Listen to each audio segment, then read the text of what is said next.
May we not suffer in vain. May we not work and somebody else inherit or somebody else enjoy the fruit of our labor. 170 properties to be claimed by the UK government. 170 properties to be claimed by the UK government simply because these properties belong to some people who are now deceased. They are no longer alive. May their soul rest in peace.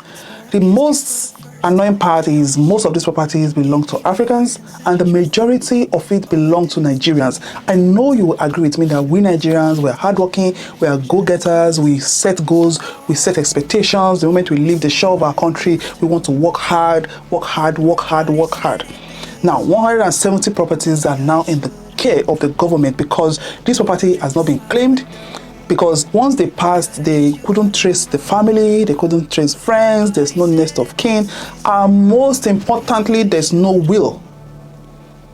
Coming from where we come from, I'm not surprised because the death is not something we like to talk about. Death is not a topic of discussion. Death is not something you just decide to discuss and say, okay, at 22 or at 30, at 40, if I pass on, this is what I have, this is what should happen. Not just because of our superstition and our avoidance spirits or our inability to face reality as a people or as a country, but also because we're actually maybe worried that if we let's lose our property. In fact, I'm sure out of this property, some of these people have husbands, have wives, have siblings, have maybe parents, immediate family that will have been able to stand in place and be the next of kin and understand and know where all these things are. But because we have this reservation, oh, I don't want everybody to know what I have and what I don't have, so that they don't come and overthrow me, they don't come and take it. I know some people who live abroad and their next of kin is back home, even though they have children, even though they have partners. I know they use their brother or I've seen somebody who used his mother as his next of kin, and he's living in the house in the abroad with his wife and 3 children. Is that, I don't know. Anyway, whatever works for you, but I think this culture is one of the reasons why this is not a problem. And the thing is actually, it's not just property. The UK now is trying to claim millions worth of not just property, but cash, valuables. In fact, it's actually sad. You know, it is one thing for you to work so hard in this country, you know, giving your life and then passing on, either young or old, and then your children or your family, especially back home, are in abject poverty or are suffering if they are rich, and so they can still add their wealth to their wealth. None of us will pass untimely, but at the end of the day, we need to bring in the culture of will.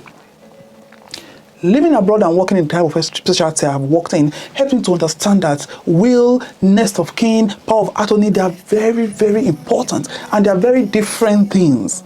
Initially, I used to think once you have a will or you have a next of kin, it's fine. But I've got to learn that there's something called power of attorney, which give people that you've assigned, when you still have the mental capacity, when you still have the willpower, when you still have the whole brain cells working to look after you. It can be financial power of attorney, it can be medical power of attorney. The people who are with your financial power of attorney are those ones that can make decisions in regards to your money. They can take your, God forbid, your death certificate to the bank and take whatever money or claim things on your behalf, or even get money to look after you when you're alive, or maybe you're not in the mental state or physical state to look after yourself financially. And those who have the power of attorney for health, those ones can make medical decisions on your behalf. Like you have patients in ICU and now they're contemplating, should they switch off the machine, should they do this, should they do the power of attorney has the power. I know, coming from where we come from, it sounds like a very big deal, and it sounds like a very big thing to entrust in the hand of somebody. But my question is this: if you can go to bed and lie down with this person, standing the risk of them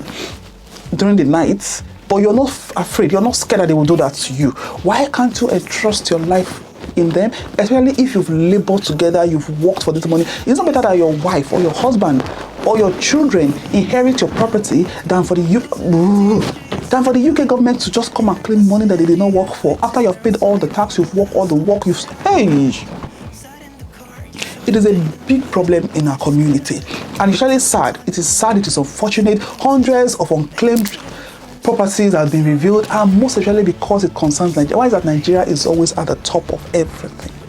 Why can't things just happen and Nigeria will not even be mentioned? That was, I was so happy when Donald Trump was doing his thing and he did not ban Nigeria yet. Oh my God, you need to see my joy. see, thousands of people die every year in the UK leaving properties, and the thing is, some of them are not identified. The UK has a very long list of unclaimed properties, of which most of them, the recent one is 170, and they're for African immigrants. I'm sure you cannot find things like this commonly among Indians, among Asians, because they're very tight-knitted. They talk to each other, they share things with each other. I don't think this is going to be common, but we Africans, our bad belly, I don't want somebody to know my life. I don't want somebody to benefit from my life. I don't want this, I don't want that. I'm sure so many of these things is something we brought from back home. And I'm sure it is affecting us. You know, because there's no will, I'm just going to read some of the things that is written here. However, the absence of a will often results in assets being claimed. So if there's no will, the asset can be claimed as bona vacantia, that's ownerless goods, leaving them to the custody of the crown. Families back home in Africa are frequently unaware of these estates, leading to a permanent loss of assets. So they gave two examples of somebody who is called Adenike Adebiyi, who passed away in Hackney in London in 2024, or Solomon Adekanmibi, who died in Costa, you see, in Essex in 2021. There's a call to action. Please encourage yourself, your family, your friends to have their will. Migrants in diaspora, we should educate ourselves on will. Genealogical support, like family and friends in Africa, can be assisted in tracing unclaimed assets through local or international partnership. You know, we have to keep campaign, talk about it, teach your children, and there's a checklist. The UK government maintains a public checklist, estate list that is updated daily. Families can search the list by name, place of birth, or identifier to check for potential claims. So there's a UK government checklist that you could find online on the UK government website that will list the things that, you know, people have, their names, the locations, and God forbid, if any of your relative unfortunately has passed on, you should check that list to see if they have anything there. But that being said, if you are an evil relative, you do not deserve that thing. If you are evil, you are not a good person, or you don't deserve, if you claim somebody's property and you're not a good person, it will hook you on your neck. But for you to be entitled to this claim, if you think that your family has passed on without a will or anything, please check the list. It is called, or consult the bona vacantia list. That is what it's called. I don't know if I've pronounced it well. Check if your family name is there, God forbid. But another thing I would say is you have to be eligible for you to be able to claim anything that you're about to claim. You must be a close relative, a spouse, a child of very close relative with evidence. There's a lot of guidance. I know the UK will not just release somebody's property for you for nothing, you know, just because you've claimed that you know this person. And when the person passes, some of the documents that you're going to need is going to include the detailed family tree history, illustrated, your birth, the person's birth certificate, marriage certificate, death certificate, as evidence by lineage, personal identification document. You have to submit your claim, and you know there will be a long time limit. Please draft your will, maintain updated records, and inform your relative about your property. Okay, I pray God will help us, God will spare our life, and we will not die untimely death. But this is a very sad, and I think information I wanted to pass on so that you know that this is happening. You know, it is hard for us to work and work and work and work and work, and at the end of the day, lose everything to a government abroad. Oh no. May God help us. Thank you so much for watching this video. I'll see you in my next one, and not today. Please take care, stay safe, and I'll see you in my next video. See you later. Bye.